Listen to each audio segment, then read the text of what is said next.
धार के मरुस्थल में 19वीं सदी के आखिर में एक ऐसे तेज का उदय हुआ जिसने पूरे हिंदुस्तान को अपनी रोशनी से सरोबार कर दिया। उस व्यक्तित्व का नाम था कवि तेज।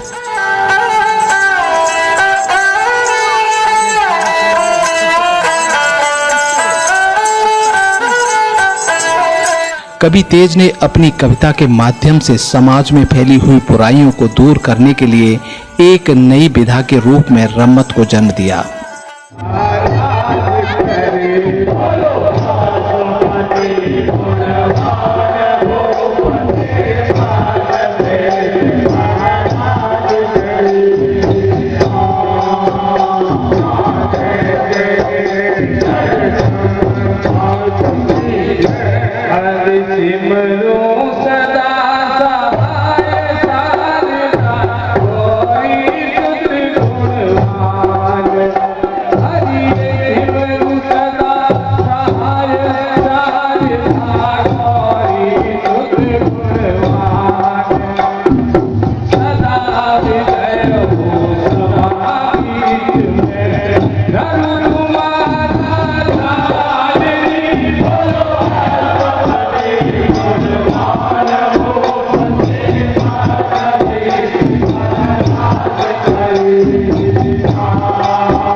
रम्मत कला पश्चिमी राजस्थान में खेले जाने वाला एक खेल या नाटक है जिसमें संवाद कवित्व के रूप में होते हैं। उस समय मनोरंजन के साधनों का अभाव था। बिना मनोरंजन के इंसान उस समय किस प्रकार नैराश्य में डूबा हुआ था, हम सिर्फ कल्पना कर सकते हैं। कवि तेज ने सबसे पहले राजा भर्तृहरि की कथा को एक नाटक का रूप दिया जिसके संवाद कवित्व में थे, और फिर श्री कृष्ण अखाड़ा मंडली की स्थापना कर पात्रों का चयन किया, उनको प्रशिक्षण दिया, और आज से 100 वर्ष पूर्व सन 1919 में पहली बार थार के इस मरुस्थल में जैसलमेर के सदर मंडी चौक में इस नाटक का मंचन किया गया, जिसे हम आज रम्मत के रूप में जानते हैं।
शाम को शुरुआत होने के बाद सुबह तक हजारों दर्शक जस के तस अपने स्थान पर बैठे रहे।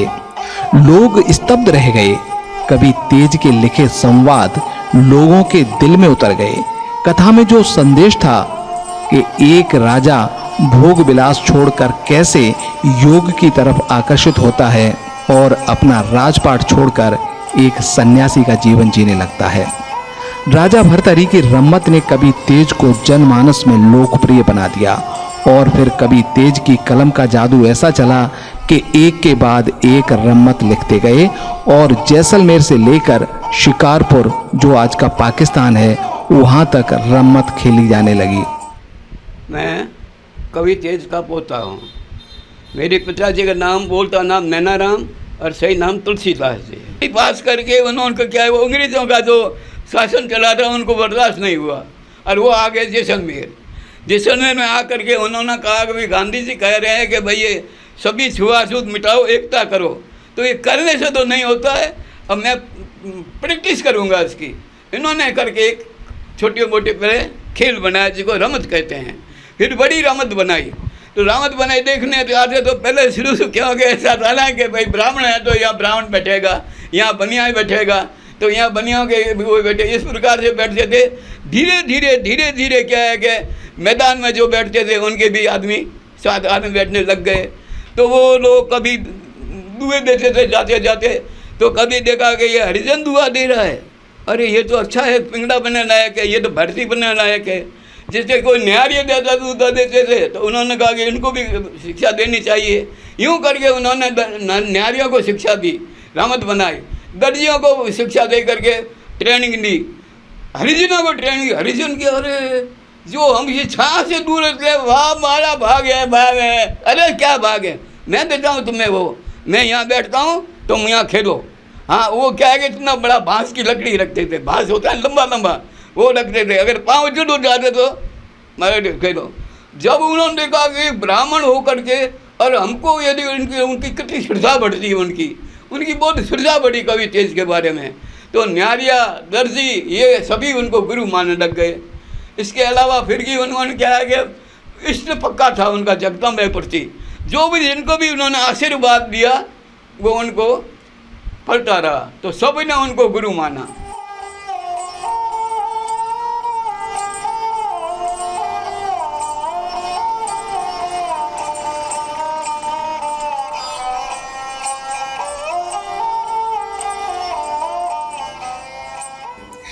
कवि तेज जहां भी जाते लोग भव्य स्वागत करते।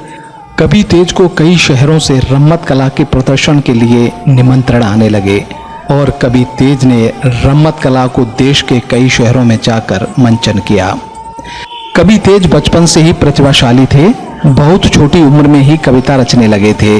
जैसलमेर के तत्कालीन शिक्षा अधिकारी मेहता अजीत सिंह ने इनकी प्रतिभा को देखकर इनको अच्छी शिक्षा के लिए कलकत्ता भेज दिया, लेकिन कलकत्ता में इनका ज़्यादा दिनों तक मन नहीं लगा और फिर वापस जैसलमेर आ गए।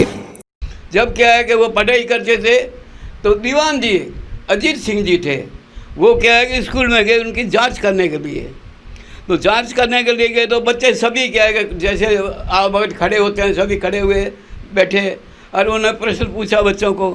तो बच्चे क्या है कि उन दिनों में राजा महाराजा के नाम सुनते ही घबराते थे, फिर भी बच्चे थे, कोई जवाब देता था, कोई कमज़ोर होता था, कोई होशियार होता था, लेकिन ये क्या है कि नीचे धुन करके और कुछ लिख रहे थे। तो अजीत सिंह ने देखा कि सभी बच्चे तो मेरे तरफ देख रहे हैं और जवाब दे रहे हैं, ये नीचे क्या लिख रहा है इधर। तो उन्होंने कॉपी देखी तो 10 साल का बच्चा और इसने ऐसी कविताएँ लिखी है, क्योंकि वो खुद बहुत विद्वान थे। तो उन्होंने कहा ऐसा विद्वान आदमी जब 10 साल का ऐसी विद्वान कविता लिखता है तो ये आगे जाकर के महान कवि बनेगा। तो उन्होंने कहा कि भाई तुम किसका लड़का है? तो उन्होंने कहा मैं गौरीदास का लड़का हूँ। तो उनको भेज तेरे पिताजी को और तू जा घर जाके। उन्होंने तो कहा कि मुझे घर से स्कूल से निकाल दिया, रोते हुए घर गए वो। तो उन्होंने भेजा पिताजी को, वहाँ आए तो उन्होंने कहा कि भाई ये तेरा लड़का है? तो क्या हाँ। तो इसको यहाँ नहीं, इसको कलकत्ते भेज पढ़ने के लिए। उन्होंने कहा भैया मैं गरीब आदमी हूँ, कलकत्ते भेजने खर्चे चलाना भारी पड़ता है, तो इसलिए तो नहीं खर्चा मैं दूंगा। अरे इतना बच्चा जो है इतना विद्वान है, जो आगे जाके कितना महान बनेगा, तो इसको मैं खर्चा देता हूँ, मैं इसको सब कुछ इंतजाम मैं करता हूँ, तुमको कुछ करने की जरूरत नहीं, तू सिर्फ मैं कहूँ इसको कलकत्ते भेज दे। तो उन्होंने बात की, भेज दिया। तो उन्होंने गुरु माना है अजीत सिंह जी को, अजीत सिंह को गुरु माना। अरे वहाँ जब 6ठी पास उन्होंने वहाँ की तो उनका प्रभाव ऐसा पड़ा कि पूरी जो स्कूल में जो हजारों बच्चे थे सब उनके एक प्रकार के गुरु मानने लगे उनको।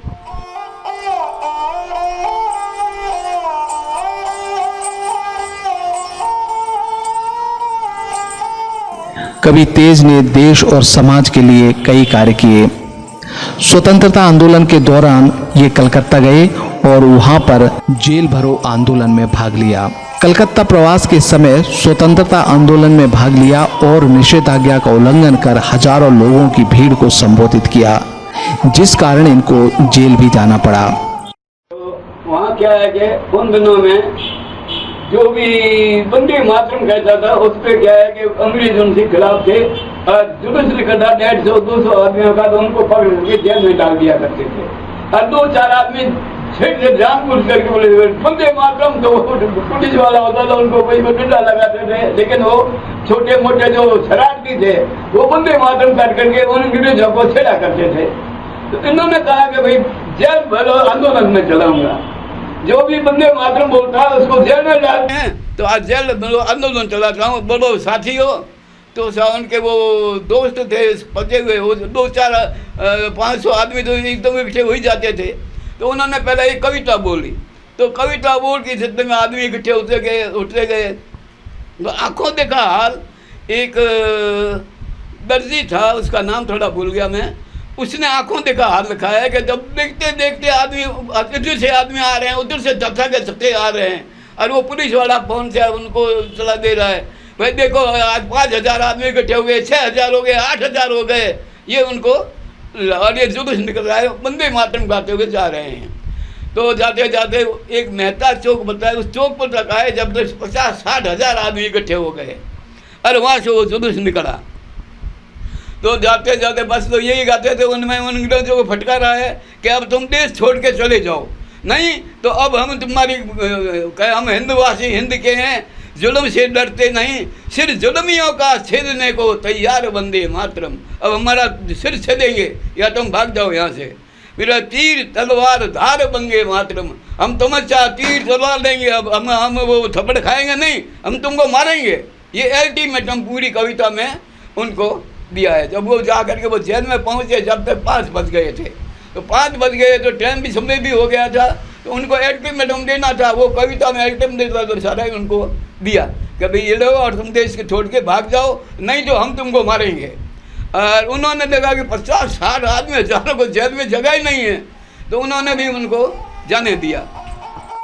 कुछ वर्षों बाद वापस जैसलमेर आ गए और यहाँ जैसलमेर में उस समय अनेक कुरीतियां फैली हुई थी। इन कुरीतियों पर जब इन कवि तेज की कलम चली तो यहाँ के प्रभावशाली लोग नाराज हो गए और इनको देश निकाला दे दिया गया। तो क्या है, उन दिनों में कुछ कुरीतियाँ चलती थी जैसलमेर में, जैसे बच्ची को जन्म देते ही मार देना, बहुत छोटे को विवाह कर देना, बेटियों को बेचना, तो उनको बहुत बुरा लगा। तो उन्होंने क्या है कि उनके बारे में रमत बनाई एक कि नैना खसम यानी छोटा पति बड़ी बहू। तो ये क्या है कि बड़े दीवान था एक, उसने अपनी बेटी को बेच करके 10 साल को ब्याह किया था। तो उसमें क्या है कि जब 20 साल की लड़की और 10 साल का बच्चा वो क्या समझे, तो पहले दिन जब वो सुहाग रात की होती है तो उसको कहता है कि चलो अपन सुगन होना है, तो बच्चा क्या समझे, अरे तू मेरा हाथ छोड़ मैं तेरे बाप को भेजता हूँ के। अब वो क्या बच्चा समझेगा सुहाग रात क्या होती है। तो ये क्या है कि कविता बना करके वो रावत के अंदर उनके नाम दिए हैं और खेल खेला। तो जवाहर सिंह जब ऐसा हमारी इज्जत बिगाड़ रहे हैं, वो कैसी इज्जत बिगाड़ रहे हैं, तो ऐसा खेल खेल रहे हैं वो न, और हमारा उसमें नाम दिया हुआ है, और वो जब किताबें मंगाओ तो किताबें तो उन्होंने कहा कि इसको जब्त कर लो। और उन्होंने पढ़ा, जवाहर सिंह ने पढ़ा, उन्होंने देखा कि मेरे शासन में और ऐसा काम हो रहा है, ये तो वाकई में उसने सच्ची घटनाएं लिखी है। अब अगर ये उनका पक्ष देते हैं उस वक्त तो दीवान लोग नाराज होते हैं, तो शासन को गड़बड़ होती है कि मेरा शासन चला जाएगा, और कवि तेज को छेड़ा तो मेरा जैसलमेर खिलाफ हो जाएगा। अब मैं क्या करूं? तो मनो बड़े ज्ञानी समझदार थे, क्योंकि जितने भी राजा हुए हैं 2.5-3 साल से ऊपर राजा किसी ने नहीं किया। जवाहर सिंह ने 40 साल तक शासन किया है। तो उन्होंने क्या किया कि ठीक है सर, अब क्या करना इसको, मैं इसको देश निकाल देता हूँ, के देश से निकाल दूंगा के। उस वक्त उनको कहा, और एक घुड़सवार को धीरे से इशारा करके भेजा कि कवि को कहे सुबह यहाँ से चला जाए, फिर अपन देखेंगे कि। तो इशारा हुआ, कवि चल गए। ये बाद में के रास्ते पहले जाते थे तो पहले कोई सवारियाँ थी नहीं, कोई गाड़ियाँ थी नहीं, वो या तो पोखर से ट्रेन मिलती थी या फिर बाड़मेर से ही ट्रेन मिलती थी। तो वहाँ से जाकर वो कलकत्ते पहुँचे। तो कलकत्ता पहुँचे, इधर क्या है कि उन्होंने कहा कवि कहाँ भाई बुलाओ, तो कवि तो पता ही नहीं है, वो तो देश छोड़ के भाग गए के। कवि तेज नागपुर चले गए। नागपुर में कांग्रेस के अधिवेशन में भाग लिया और महात्मा गांधी, पंडित जवाहरलाल नेहरू की उपस्थिति में कवि तेज ने कांग्रेस के अधिवेशन को संबोधित किया। इनकी ओजस्वी वाणी में संबोधन सुनकर गांधी जी और जवाहरलाल नेहरू ने इनकी सराहना की और स्वतंत्रता आंदोलन के लिए दिए गए सुझावों पर सहमति जताई। तो वो जो अगर के जहाँ ठहरते थे वहाँ आए तो वहाँ उनको एक तार मिला। घनश्याम जी बिरला थे, वो क्या है कि इनके चेले थे। तो उन्हीं दिनों में नागपुर में सन 1922 की बात है ये, तो नागपुर में कांग्रेस का महाअधिवेशन हो रहा था, तो उनको वहाँ पर बुलाया। तो वहाँ पे बुलाया तो घनश्याम जी ने कहा कि भाई ये कवि है, देश कैसे आज़ाद मिलेगा उसके लिए इनसे विचार देखो। जब महात्मा ने भाई बोलो क्या करना चाहिए, तब उन्होंने शुरू से कहा है अवल अपना धर्म संभालो, हक ईमान चालो। अवल अपना धर्म संभालो, हक ईमान चालो। हिम्मत जो देश का गौरव, वचन सत्य पालो। धर्म हित जान गमाओगा, तुम्हारा जब स्वराज्य होगा। हिंदू मुस्लिम जैन फारसी जुदा नहीं जानो, इष्ट त्योहार धर्म सब इच्छा। धर्म समा एक सा मन धारो, धर्म हित जान गमाओगा, तुम्हारा जब स्वराज्य होगा। बरतो हिंदी शब्द एक बार भाषण में, बरतो हिंदी शब्द ही प्रचारण में। पढ़न से दोष न समझोगा, तुम्हारा जब स्वराज हो। हिंदी के बारे में कहा कि भाई हिंदी जो है भाषा है अपनी, ये सिखाओ सबको, इसको बढ़ावा दो। पढ़ने के अंग्रेजी है, पढ़ने से दोष पर समझो, लेकिन मेन भाषा जो है अंग्रेजी दो। तो अब देशभक्ति के लिए उन्होंने कहा है कि गोरों को हो गर्ज अपन से, गोरों को हो गर्ज अपन से, वो सीखे हिंदी, बड़े हिंद का गौरव हो विदेशन की मंदी। धर्म हिंद हित जान, हिंद की ध्वजा फहरा होगा, तुम्हारा जब स्वराज होगा। तो हिंदुस्तान की ध्वजा फहराओ सब दुनिया के अंदर।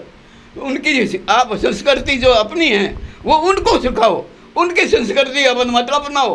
अपना देश का जब हिंदुस्तान का गौरव जो बढ़ेगा, जब अपने देश की संस्कृति को अपन बढ़ाएंगे, जब ही देश का गौरव बढ़ेगा।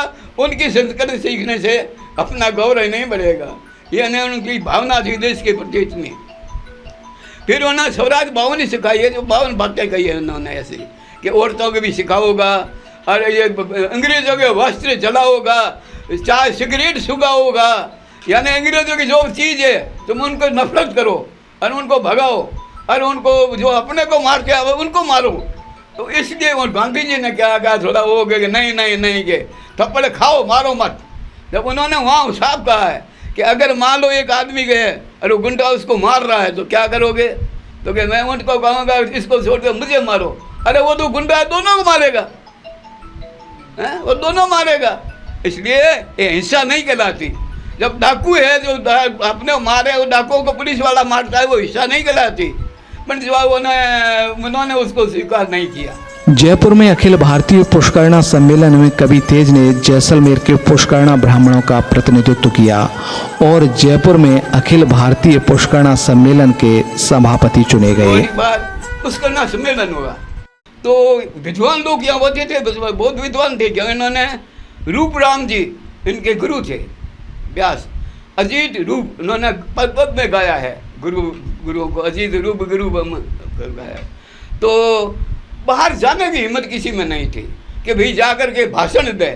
ये कभी किसी का मौका आया नहीं, और नहीं वो जाते भाई किसको भेजे, तो भाई वहाँ कभी गए नहीं, क्या करना है, कुछ करना है, हम तो कुछ ज्ञान ही नहीं है। तो कवि को भेज दें, तो ये तो भोजक के कैसे भेजो। तो इनको मान्यता है व्यासों की, भोजक नहीं है। हम व्यास की मानत भी है, भाव दिया है, हम व्यास करके इसको भेज रहे हैं। तो क्या भेज दो, शब्द आती हो तो हाँ भेज दो। गए वहाँ तो विरोधी बोलते थे, उन्होंने किसी का भेजा है भोजक को, क्या करेगा, देखो है भोजक को भेजा है, आदमी नहीं है। वहाँ जा कर के उन्होंने भाषण देकर उनको अध्यक्ष बनाया, अध्यक्ष बने वहाँ जा कर के। जब पुष्करणों ने देखा, देखो हमारा कितना नाम किया है इसने, जैसलमेर के पुष्करणों का नाम किया है इसने। उसने सेवा करके या भोजक करके वहाँ नहीं है, उन्हें व्यास करके वो उन्होंने जो भी अपने विचार रखे सब ने उनको माना विचारों को, और उनको अध्यक्ष बनाया। तो उसलिए सब पुष्करणा उनका गुण मानते थे। उस समय जैसलमेर के महाराजा के आग्रह पर मथुरा से कई रास मंडलियां जैसलमेर आती थीं। कवि तेज जब इन रास मंडलियों के संपर्क में आए तो बड़े प्रभावित हुए और उन रास मंडलियों के साथ मथुरा चले गए और वहीं पर कवि तेज ने संगीत और गायन सीखा।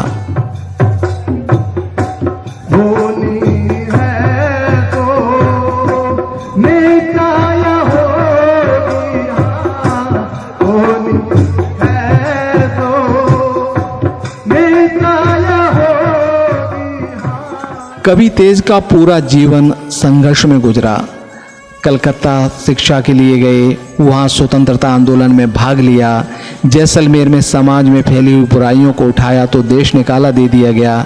इन सब के बावजूद कवि तेज ने कभी भी अपने सिद्धांतों से समझौता नहीं किया और जीवन पर्यंत अपनी कविता के माध्यम से समाज को नई दिशा देते रहे। कवि तेज के पड़पोते कन्हैया शर्मा रवि ने कवि तेज की यादों को हमारे साथ साझा किया। पहले मनाऊं शारदा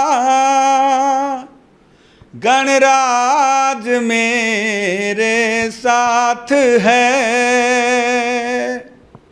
वो उस्ताद जो कवि तेज का सिर पे हमारे हाथ है, जिनके अखाड़े खेलता उनका सवाया मान है,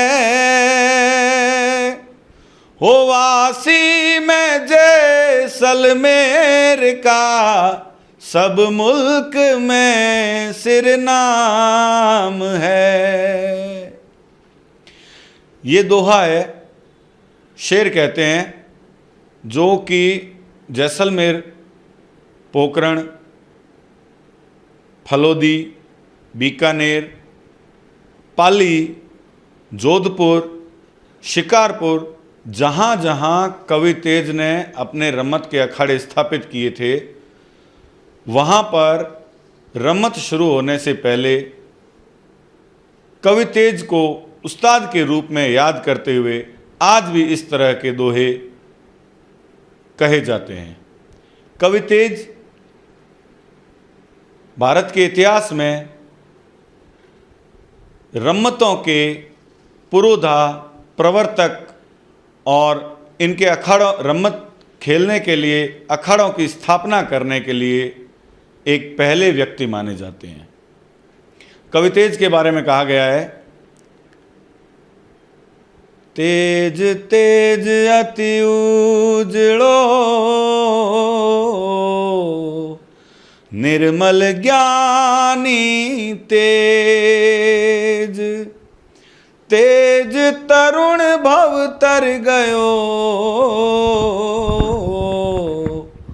तेज तेज सम तेज, तेज तेज सम तेज। तेज तेज अति उजलो एक प्रकाशमान व्यक्तित्व का नाम, तेजोमय व्यक्तित्व का नाम। निर्मल ज्ञानी तेज, उनके बारे में कहा जाता है कि वो बहुत ज्ञानी विद्वान पुरुष थे। तेज तरुण भव तर गयो, दुर्भाग्य हमारा कि 42 वर्ष की अल्पायु में ही वे इस भूलोक को छोड़कर हमसे अलग हो गए। परंतु इतने छोटी उम्र में इन्होंने इतने बड़े बड़े काम कर दिए, जिसके कारण उस समय तो संपूर्ण भारत में और आज जैसलमेर में बच्चा बच्चा इनको जानता है। कवि तेज का जन्म विक्रम संवत 1938 यानी सन 1880 में शाक द्वीपीय ब्राह्मण कुल में हुआ था। इनके पिता का नाम गौरीदास और माता का नाम सूजोबाई था। कवि तेज 4 भाइयों में तीसरे पुत्र थे। कवि तेज मात्र 42 वर्ष की आयु में अपने तेज से देश को सरोवर कर हम सबसे विदा हो गए।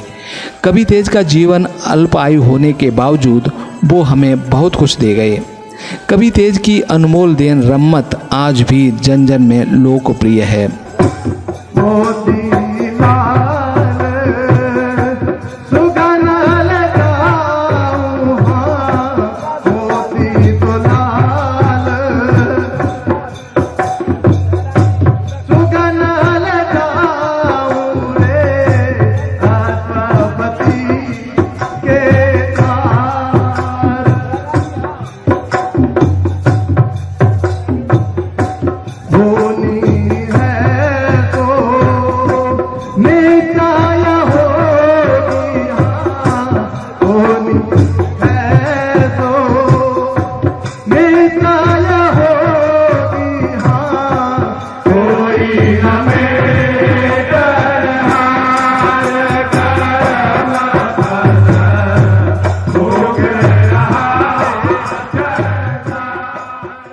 कवि तेज की लिखी रचनाओं में राजा भर्तहरि, नैना खसम, छैला तंबोलन, शैतान सुंदरी, पंजाबी छैला, रम्मत खेल के रूप में आज भी जन जन में लोकप्रिय है।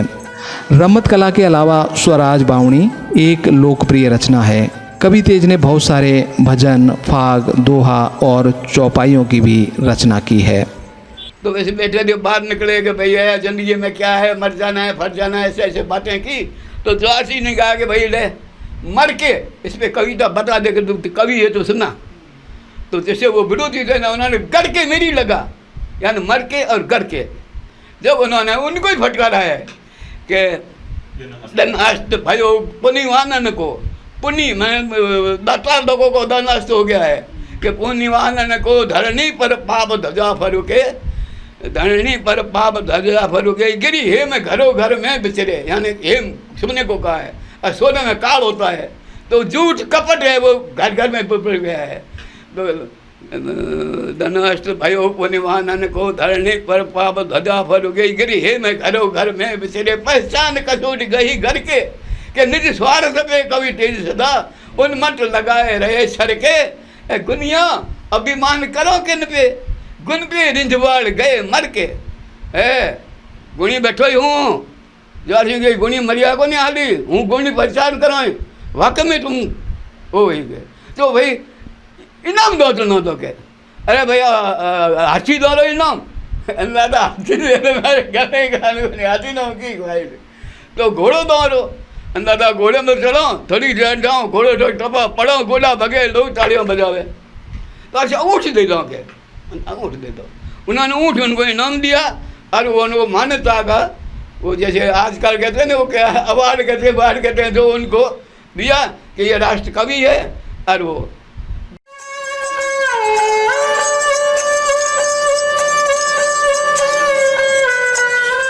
वर्षों गुजर जाने के बाद भी जैसलमेर में आज भी कवि तेज रम्मत के माध्यम से जनमानस के दिलों में बसे हुए हैं।